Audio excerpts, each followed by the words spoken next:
programa económico está entrando en una fase, para el gobierno en una fase 2, para mí en una especie de tercer momento. Pero déjame poner un poco en perspectiva, digamos, qué implican estas medidas y por qué se están implementando. La herencia en el punto de partida es bien conocida por todos, una economía que estaba en un principio de esterilización, la economía ya soltando muchísima inflación, y yo creo que el inicio de este intento de estabilización en diciembre tenía un claro objetivo. ¿Cuál era el objetivo? Evitar un evento nominalmente disruptivo. Por ejemplo, ¿qué? Una hiper. En ese objetivo, el programa tenía, si querés, 3 operaciones en simultáneo, 3 movimientos macroeconómicos que había que hacer. 1, cerrar el déficit fiscal, el agujero fiscal. 2, sanear, arreglar las cuentas del balance del Banco Central. 3, sincerar los precios relativos. Y este era el desafío en el arranque. Había que destapar la olla de precios relativos, sincerar el dólar, las tarifas, el combustible, etc. Eso iba a soltar un fogonazo inflacionario y eso había que contenerlo. Y cuando uno piensa, bueno, lo que pasó en los primeros meses del año, en los primeros meses del programa económico, la verdad que ese primer desafío se cumplió con éxito, vamos a decirlo así. Yo digo, el primer tiempo se ganó 1-0. ¿Con yogo bonito? No, lo podemos discutir, pero había que, insisto, evitar ese evento nominalmente disruptivo y eso se evitó. Y esa es la dinámica macroeconómica que va desde diciembre hasta abril. ¿Qué pasó en estas 3 operaciones? El gobierno ordenó las cuentas públicas, cerró el déficit fiscal, hace 6 meses que tenemos superávit, bien. El saneamiento del balance del Banco Central, en los primeros meses compró muchos dólares el Banco Central en el mercado de cambios y acumuló muchas reservas, bien, y esa es la recomposición del activo. Por el lado del pasivo, desinfló fuertemente la famosa bola del ELIX, que después fueron PASE, que era el exceso de peso de la economía en base a mucha licuación. Y el sinceramiento de precios relativos avanzó un montón, el dólar, los combustibles, etc. Ahora, esta primera fase empieza a entrar en la segunda, yo digo a mayo, junio, en la cual en el primer pilar vos seguís avanzando en la dinámica de corrección fiscal y lo estás haciendo de buena manera, pero el saneamiento del balance del Banco Central y los precios relativos empezaron a quedar medio a mitad de camino. ¿Y qué empezó a pasar en mayo? El programa ya dejó de estar monetariamente contractivo, empezó a estar más expansivo por expansión de base, por expansión de agregados, por crédito. Entonces, de repente, esa seca monetaria que teníamos de diciembre a abril, en mayo ya se empezaba a sentir que había más dinero, y en junio más, y en julio más. Del otro lado, el Banco Central ya dejó de comprar dólares y empieza lentamente a perder algo de reservas. O sea, tu proceso de saneamiento del balance del Banco Central, la segunda operación empezó a quedar a mitad de camino, y 3, se empezaron a postergar muchas de las correcciones de precios relativos. ¿Cuál fue el síntoma que apareció entonces, dada esta dinámica?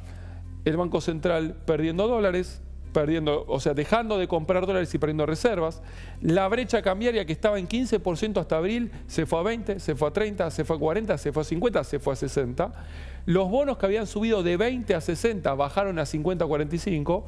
Y el riesgo país que venía bajando de 2.500, 2.800 a 1.100 rebota en mayo y se va a 1.500.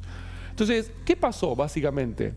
Cuando empezás a transitar este segundo puente, aparecieron síntomas de asfixia de tu primera batería de medidas económicas que te habían dado mucho éxito para evitar ese evento, si querés, de hiper en el arranque, pero que ahora empieza a mostrarte que falta algo más.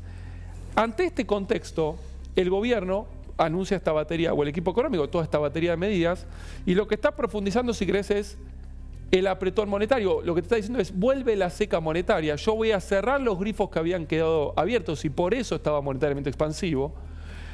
Vamos a sintetizar, había 4 grifos. El primero es el fiscal. ¿Cuánto emitieron por déficit fiscal en lo que va del año? 0. ¿Por qué? Porque tienen superávit. Bien, este grifo ya estaba cerrado. Ahora seguían emitiendo para pagar los intereses de los pasivos remunerados, esa era la emisión endógena, por la activación de puts, y por compra neta de dólares en la primera fase. Y esto explica por qué estaba monetariamente expansivo. Lo que acaban de anunciar básicamente, si la pelopincho que estaba rebalsando de agua, los pesos, estaba rebalsando, bueno, vamos a cerrar las 3 canillas que quedan abiertas. Ahora, y con esto cierro, ok, vamos a este momento 3 del programa, en la cual vuelve el apretón o la seca monetaria, y ahí está el congelamiento de la cantidad de dinero para una economía inflacionaria. Eso implica que en términos reales va a volver a caer. Lo que estuvo expansivo los últimos 2 meses va a estar contractivo. La pregunta es qué pasa del otro lado con los dólares. Porque si yo lo pongo en secuencia, activo y pasivo del Banco Central, En los primeros 4 meses, vos recomponías reservas, mejorabas tu activo y desinflabas tu pasivo licuando pesos. En la segunda parte, en mayo y principio de julio, vos perdías reservas y estabas expansivo en lo monetario. ¿Qué empieza a pasar ahora? Volvés a estar contractivo en lo monetario, pero esto convive con pérdida de reservas. Y ahí aparece la incógnita y un poco el ruido todavía que hay en el mercado como respuesta a las medidas que anunciaron.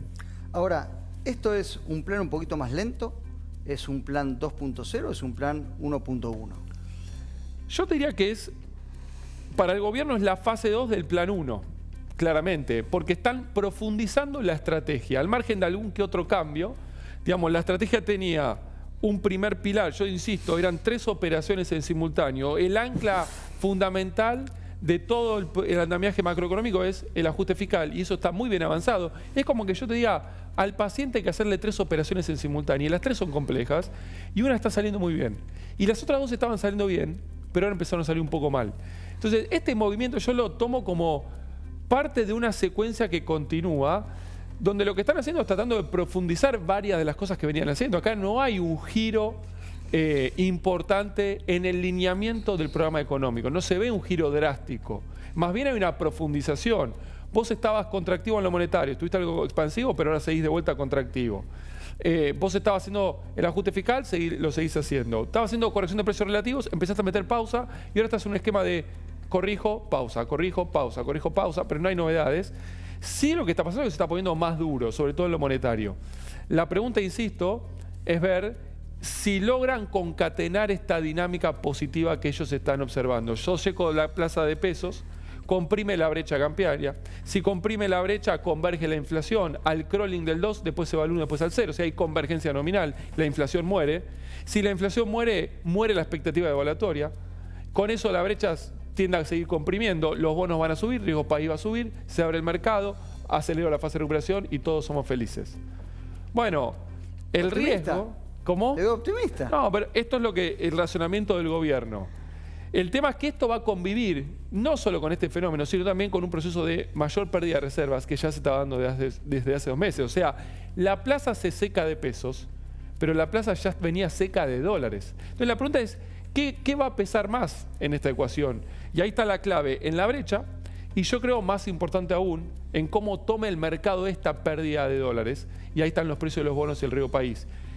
Porque esta triple operación que yo te estoy mencionando, la de ordenamiento de las cuentas públicas, la fiscal, el saneamiento del balance del Banco Central y el sinceramiento y normalización de precios relativos, tiene un gran objetivo. Más tarde o más temprano, la cuarta pata, vos tenés que volver al mercado de crédito voluntario. Se te tienen que abrir la puerta al financiamiento, porque los compromisos por delante empiezan a ser exigentes.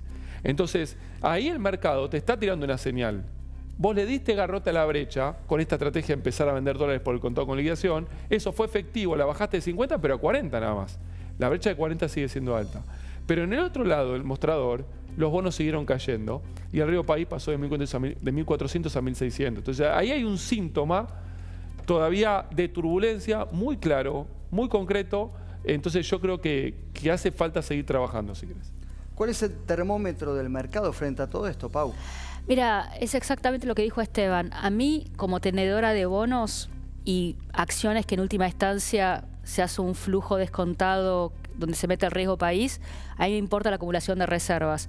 Y lo anunciado por Caputo en la intervención en el contado con liquidación, yo quiero saber cuánto. Y cuánto, la magnitud en que no van a poder acumular reservas o que pueden llegar a perder reservas. Yo como tenedora de bonos y que quiero que me paguen, lo que más me importa es las reservas. Entonces, por eso le preguntaba antes del programa a Esteban, de qué magnitud estamos hablando. Se supone que van a intervenir según lo que liquiden en el MULC y con parte de eso van a intervenir. Entonces, la magnitud de eso es importante y lo que pase con las reservas es hiper importante. El tema es que van a intervenir con lo que vienen acumulando desde el 30 de abril. Entonces, tienen 1.500 millones de dólares para discrecionalmente intervenir. Ahora, esta semana, jueves y viernes, estuvieron interviniendo ya muy fuerte. Fue récord del volumen operado en bonos. Desde hacía mucho tiempo no tenías un volumen tan pero tan alto. Pero lo que venías marca de reservas, la intervención, ¿no? de reservas netas igualmente muy bajas. Y si lo retrotraes a abril, la acumulación tampoco fue increíblemente expansiva, con la cantidad de vencimientos que tenés en los próximos 12 meses, que corregime Esteban, son como 20 billones. Sí, a ver, este segundo andamiaje, este pilar, esta segunda operación, que es el saneamiento del balance del Banco Central, ¿cuál era el problema del balance del Banco Central? ¿Por qué estaba quebrado? Porque en el activo no tenías nada. Es más, tenías reservas netas negativas. ¿Cuánto? 11.500 millones de dólares. Y del otro lado tenías los pesos.